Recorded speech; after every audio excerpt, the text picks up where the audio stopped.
หน้าแก่สาวหน้าแก่ขอเสียง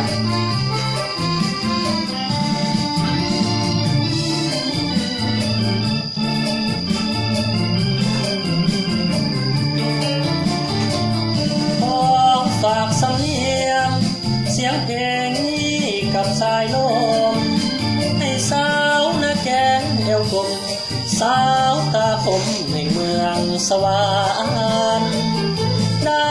ฟังเสียงเอ่ยสาวเอ่ยอย่าด่วนลืมกันถึงเฮาจะอยู่ห่างกันก็อย่าพันเปลี่ยนพันหัวใจอายจากน้องมาก็เพียงแต่ห่างกายยาจิตใจ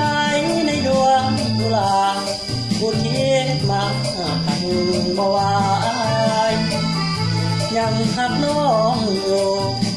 ยอดสู้เจ้าอย่าลายใจถึงเฮาจะอยู่ห่างไกลห้องหัวใจขอให้มีคงเดียวใจอายใจน้องสองใจขอให้คงเดียวอย่ามีสิ้นวันคดเลี้ยวบิดเบี้ยวเฮหันขอให้เหมือนเก่าครั้งเฮาเคยอยู่ร่วมกันดังในค่ำคืนนั้นที่เฮาสองหักกันซึ้งใจขอฝากสัญญานี่มาพร้อมกับเสียงเพลงให้สาวนาแก่จงเก่งอย่าเป็นนักเลงป่านใจสายนาแก่สาวอย่าทำท่าเป็นคนลืมไว้อย่าแกล้งป่านหัวใจของผู้ชายเดือดสาวนาแก่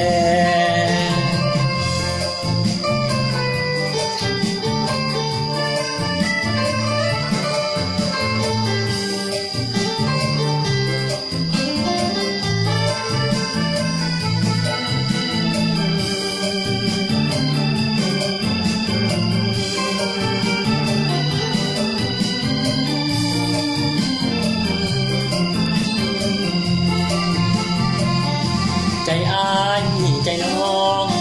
สองใจขอให้ตรงกันอย่ามีสิ้นวันคดเลี้ยวบิดเบี้ยวเฮหันขอให้เหมือนเก่าครั้งเฮาเคยอยู่ห้อมกันดังในค่ำคืนนั้นที่เฮาสองหักกันซึ้งใจขอฝากสัญญานี่มาพร้อมกับเสียงเพลงให้สาวนาแก่จงเก่ง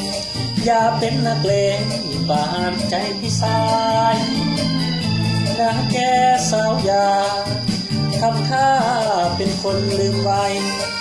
อย่าแกล้งปานหัวใจของผู้ใส่เดือดสาวนาแก่